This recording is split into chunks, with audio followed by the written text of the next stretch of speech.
que va a hablar de las fotografías que hablan.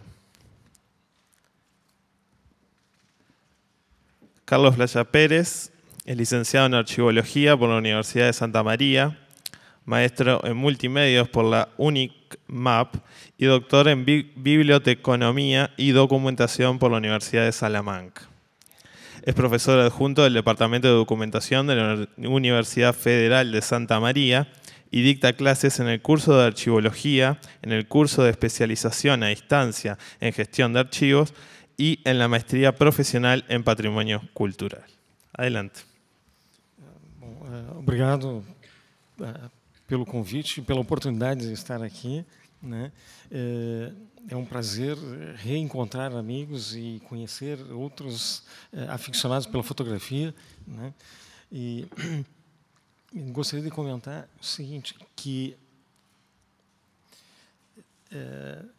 com a minha formação em arquivologia, sempre tenho a preocupação em colher o máximo de informações possível para que se possa descrever as fotografias. E em muitas oportunidades eu ouvi falar o seguinte, que uma fotografia sem informações não tem absolutamente nenhum valor e por aí vai. E qual foi a minha intenção com esse trabalho? A minha intenção com esse trabalho foi mostrar que mesmo a fotografia sem informações é possível a gente tentar resgatar informações através da história oral ou através de outra série de outras possibilidades, né?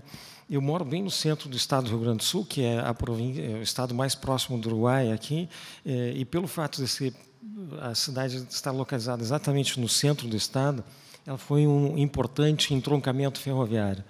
E, a princípio, eu comecei pesquisando sobre fotografias da ferrovia, e aí constatei que existiu na cidade de Santa Maria uma cooperativa que, no final dos anos 50, foi uma das maiores da América Latina, com mais de 20 mil sócios, né? E aí eu percebi que essas fotografias, esse tema, seria interessante de tentar resgatar informações a respeito dessa cooperativa, uma vez que sobre a ferrovia, que foi meu primeiro interesse, já existia alguma coisa publicada. Mas sobre a cooperativa não tinha nada publicado, não tinha nenhuma informação assim, né? Então, por isso, houve um redirecionamento para a cooperativa. O período pesquisado foi entre 1913, quando ela foi criada, e 1957, quando a aviação férrea do Rio Grande do Sul, que é a província, o estado em que eu vivo, foi encampada pela Rede Ferroviária Federal, ou seja, o governo federal assume a ferrovia nesse estado. E aí é uma grande transformação, uma grande influência que vai terminar provocando uma fase de declínio nessa cooperativa que vai terminar quase que com o fim da cooperativa. Então, é uma cooperativa que nos anos 50 tinha 20 mil sócios. Só tem um detalhe, que nos anos 50 as famílias, né, ela abastecia 20 mil famílias, ou seja, é um número bem maior, né, do que o número de sócios. Bom, se eu vou investigar, se eu vou usar fotografia e história oral, é claro que quando eu vou fazer uma pergunta, a gente só encontra o que conhece. Se tu não conhece, não adianta, fica complicado, tu não vai conseguir localizar. Qual é o primeiro passo? O primeiro passo, então, é fazer uma pesquisa inicial. A pesquisa inicial é pesquisar, já tinha pesquisado sobre ferrovia, pesquisar em livros sobre o que eu encontrei sobre a cooperativa, pesquisar em mapas para ver a evolução da cidade, que ela vai terminar influenciando bastante, a internet, jornais e revistas da época. Felizmente, essa cooperativa, durante muitos anos, ela publicou relatórios, né, onde trazia uma série de fotos, e também publicou alguns em datas específicas, como os 50 anos, e por aí vai. E, ao mesmo tempo, eu continuei pesquisando em acervos fotográficos, em arquivos fotográficos, no primeiro momento no Rio Grande do Sul, depois em Santa Catarina, São Paulo e Paraná. Por que nesses outros estados? Porque existia uma estrada que saía do estado de São Paulo, vinha até Santa Maria, e de Santa Maria ela partia para Porto Alegre e para a fronteira com o Uruguai, em Livramento, né? Então, ela era um importante entroncamento ferroviário, a ponto de, em Santa Maria, foi publicado um jornal, que é o Diário do Interior, que ele era lido em Porto Alegre, Santa Maria e em Livramento no dia da publicação. Os jornais de Porto Alegre só eram lidos na fronteira no dia seguinte.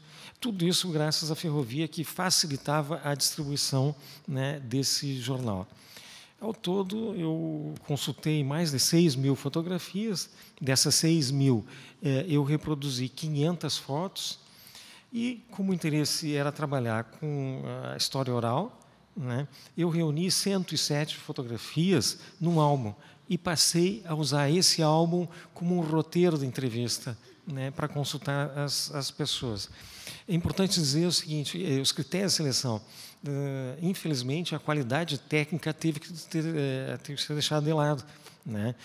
Por quê? Porque às vezes tinham fotos muito importantes que tecnicamente elas não estavam perfeitas, não eram fotos com uma qualidade tão boa assim. Então vocês vão ver algumas fotos com uma qualidade bem comprometida, assim, né? Bom, quais os pontos em que essa cooperativa se destacou? Tem 3 pontos principais: a parte econômica, a saúde e a educação. Eu vou aprofundar mais a parte de educação, porque é impossível, nesse tempo, eu tive que ajustar a pesquisa ao tempo disponível. Então, organizei o álbum da seguinte forma. Em relação à economia, a cooperativa criou uma rede de armazéns, e aqui vejo que nós estamos falando do início do século XIX, em que não existiam supermercados, não existiam essas possibilidades, né? Então, ela criou uma rede de armazéns que funcionou ao mesmo tempo em todo o estado, cerca de 17 armazéns, outros duraram menos tempo. Subarmazéns, que eram armazéns que eram menores e nas cidades onde já tinham armazéns.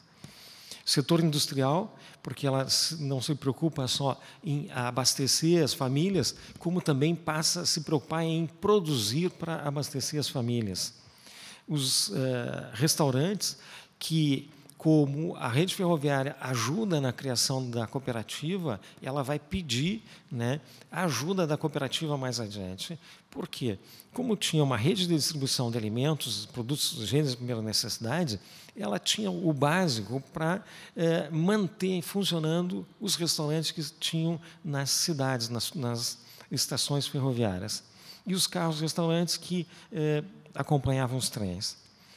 A parte da saúde, como era importante o pessoal que trabalhava ao longo da linha, né, encarregados da manutenção da linha, era importante que eles permanecessem ali. Então, eles tinham que receber os gêneros de primeira necessidade e também medicamentos, que eram outra coisa super importante. E eles acalentaram um sonho, que era criar um hospital. Eles criam um hospital, que é a Casa de Saúde, e também vão criar os gabinetes odontológicos. Eles tinham preocupação com a saúde bucal, né, dos associados e dos filhos dos associados. A parte que eu vou aprofundar um pouco mais é essa aqui, que fala da educação, que nesse momento o Estado não tinha ainda a preocupação em oferecer ensino gratuito, como ocorre hoje, né, no Brasil. Então, tem a escola masculina de artes e ofícios, a escola feminina de artes e ofícios, as escolas de alfabetização e os congressos pedagógicos. A preocupação deles com a educação era tamanha. Por quê? Porque normalmente os ferroviários eram homens do campo, né, acostumados a trabalhos muito duros, e por isso eles o trabalho que tinham na ferrovia. Se fossem outras pessoas, como os autores dizem, que não aguentariam esse trabalho. Então, em função disso, eles tiveram uma grande preocupação em preparar à mão o álbum como um roteiro de entrevistas, primeiro entrevistando ex-alunos da cooperativa. Aí eu tive a sorte de encontrar um funcionário que trabalhou durante 47 anos na cooperativa, e ele conhecia toda a história. Então, foi uma peça fundamental, assim, na minha pesquisa. Depois, historiadores, engenheiros da ferrovia, que também me ajudaram muito. Um deles me disse: essa era a pesquisa que eu gostaria de fazer, já sei que eu não vou fazer, já que tu está fazendo, então vamos lá que eu vou te ajudar no que for possível. Professores, os próprios ferroviários, jornalistas e fotógrafos, porque precisava de alguém que me ajudasse. Assim, conheço a história da fotografia, mas não tanto quanto alguns fotógrafos que tinham na minha cidade, que haviam vivenciado essa época, né? Então, para ter uma ideia, essa cooperativa, e o objetivo era, então, milhas dos ferroviários. Os que moravam nas cidades era fácil, eles passavam por aqui e já levavam os mantimentos para suas casas. E os que moravam ao longo da linha, então, nos fundos desse prédio, tinha a linha férrea. Então, ali eles já colocavam dentro dos vagões, um vagão menor, que foi construído especificamente para isso, né, que era usado para distribuir esses produtos para os ferroviários que moravam ao longo da linha. Em alguns lugares, eles nem paravam. Né? De dentro do vagão, eles jogavam em um saco especial, né, que foi desenvolvido para esse tipo. Em alguns casos, tinha até um poste com um gancho que eles miravam e acertavam o gancho que prendia. Tinha uma argola, né, nessa embalagem que prendia ali assim. Aqui, só para ter uma ideia de uma das... a parte interior do armazém central na cidade de Santa Maria. Vamos focar mais na cidade de Santa Maria, isso na década de 40. Ele era muito frequentado pelos próprios ferroviários, né? E todos os textos falam a mesma coisa, que os ferroviários eles tinham salários baixos, os salários não eram muito grandes assim, mas, com o movimento associativo, né, eles conseguiram desenvolver todo esse grande empreendimento. E aqui, então, o que era o subarmazém? O subarmazém era um armazém menor. Aqui em Otávio Lima, ele fica a 3 quilômetros do armazém central, e era onde ficavam as oficinas da aviação férrea. Né? E esse aqui, no sentido oposto, a 2 quilômetros, então os subarmazéns tinham uma distância razoável do armazém central, né, que é outra região onde moravam muitos ferroviários.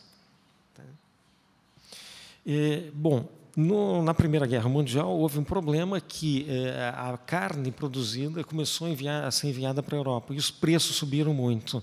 E aí começa um movimento de industrialização. Né? Num primeiro momento, eles criam um açougue para vender carne para os associados. Aí o preço continua subindo e eles resolvem construir um matador. Criam um matador, distribuem a carne, mas os pequenos pedaços sobram. E aí o que eles fazem? Começam a fabricar embutidos, salsicha, linguiça, salame, presunto e por aí vai. Bom, aí sobrava também a gordura e o pelo.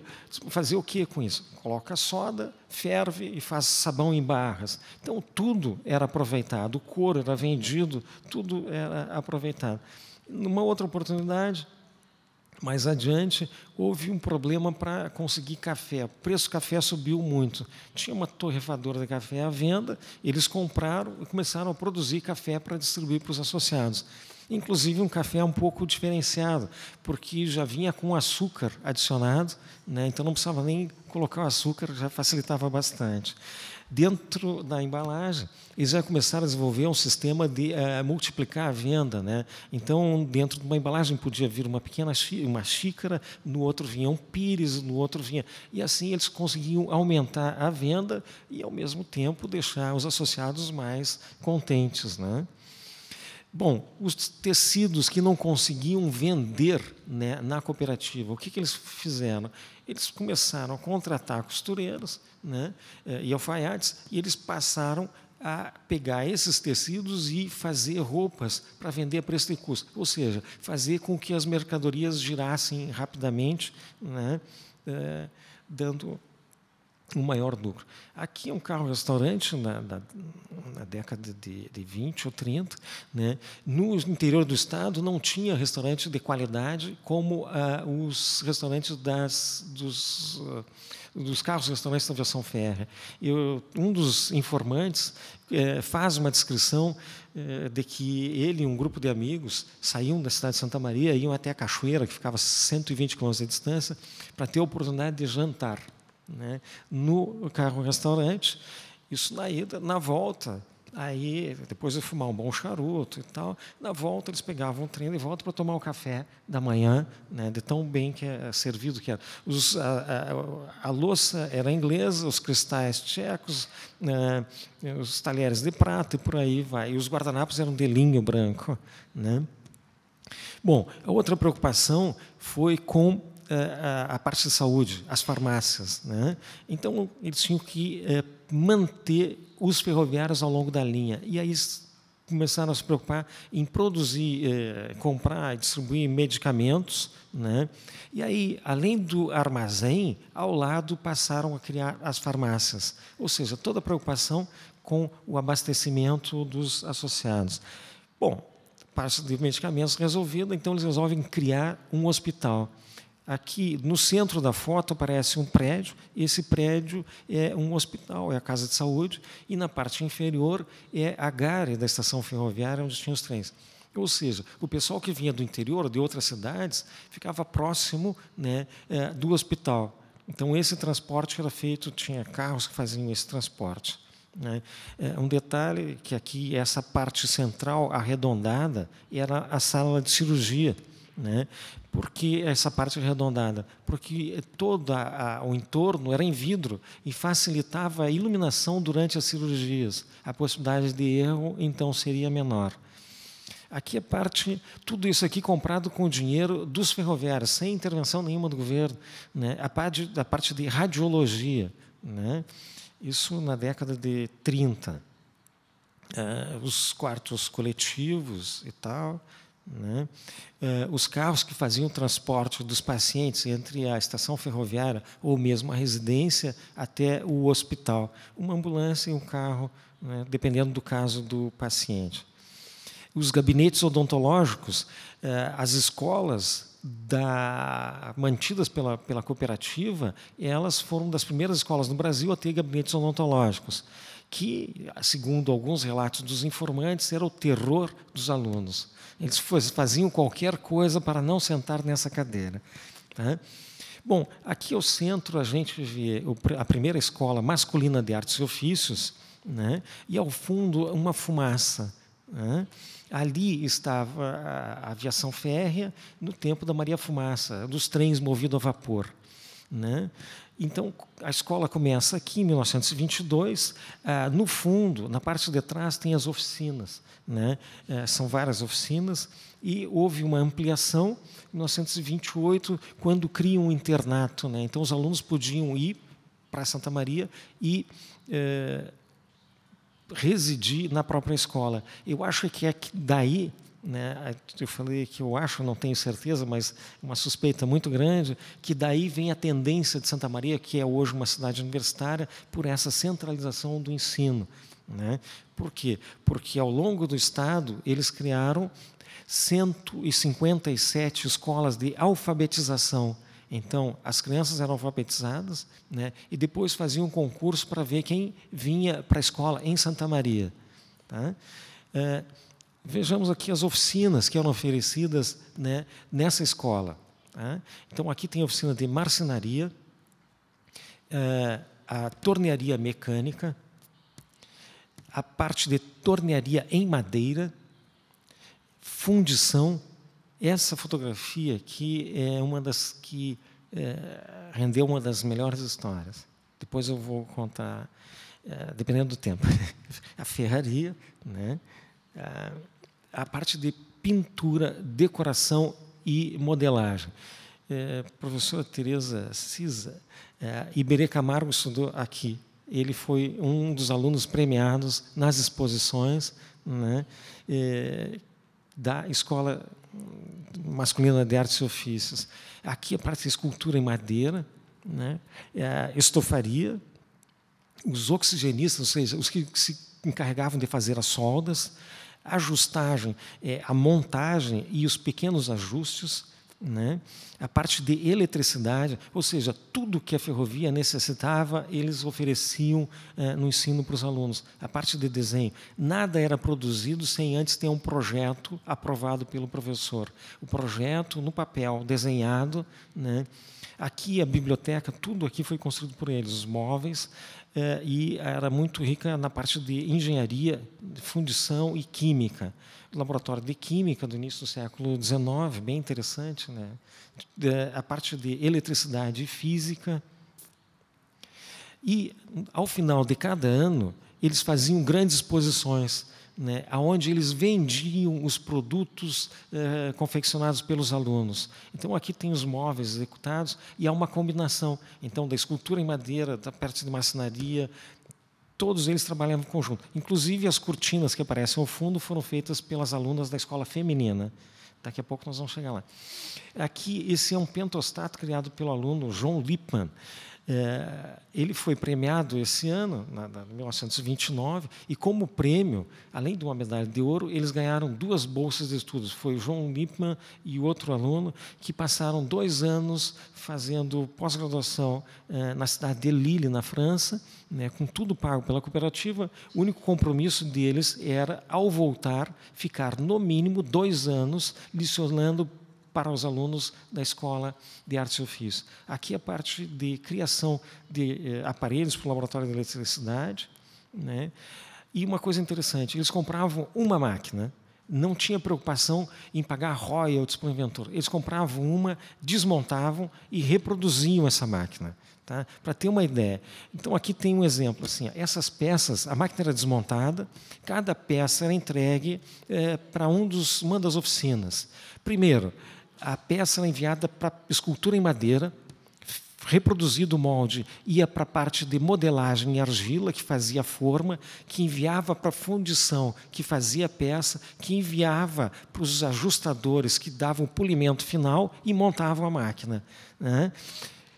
E assim eles conseguiam reproduzir todos os equipamentos, né, necessários para manter. Uma coisa interessante, assim, ó, fotos sem nenhum significado maior foram as que renderam maiores histórias, como, por exemplo, essa aqui. Os alunos começavam pela oficina de ajustagem, onde eles tinham oportunidade de produzir as suas ferramentas, né? Eles usavam durante todo o tempo essas ferramentas. Ao sair, podiam levar. É claro que eles cuidavam muito bem, né? E aqui começa a Escola Feminina de Artes e Ofícios, né?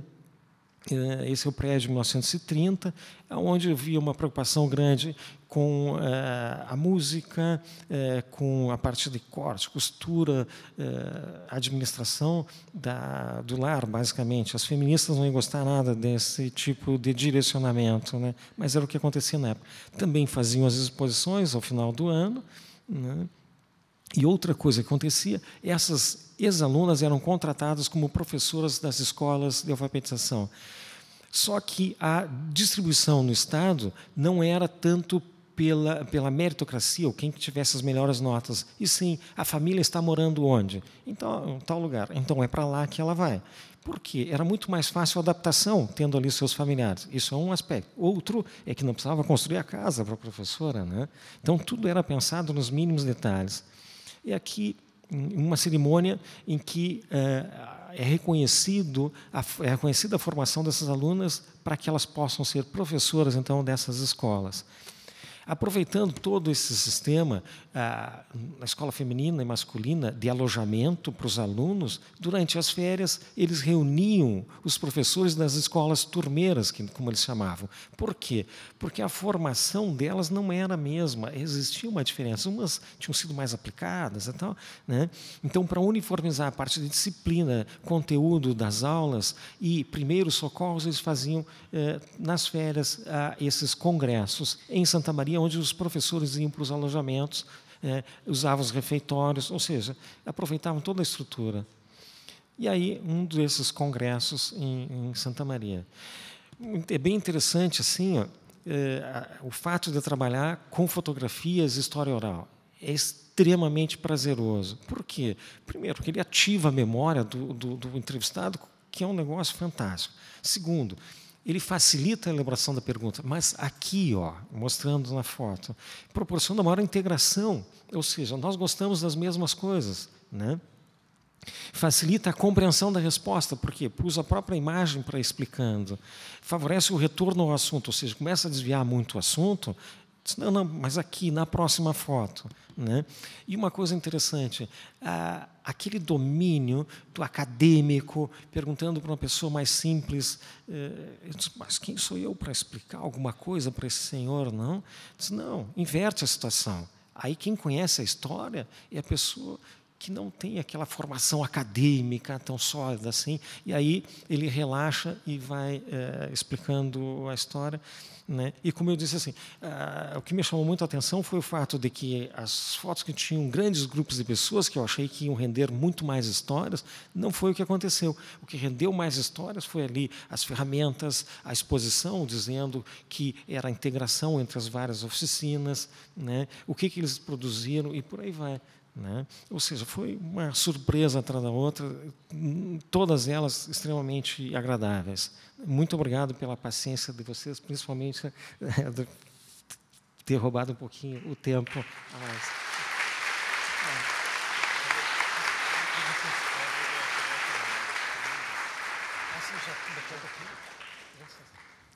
Bueno, muchas gracias a Carlos, sobre todo por el tiempo. Y vamos a pedir a los ponentes que pasen para así iniciamos la ronda de preguntas.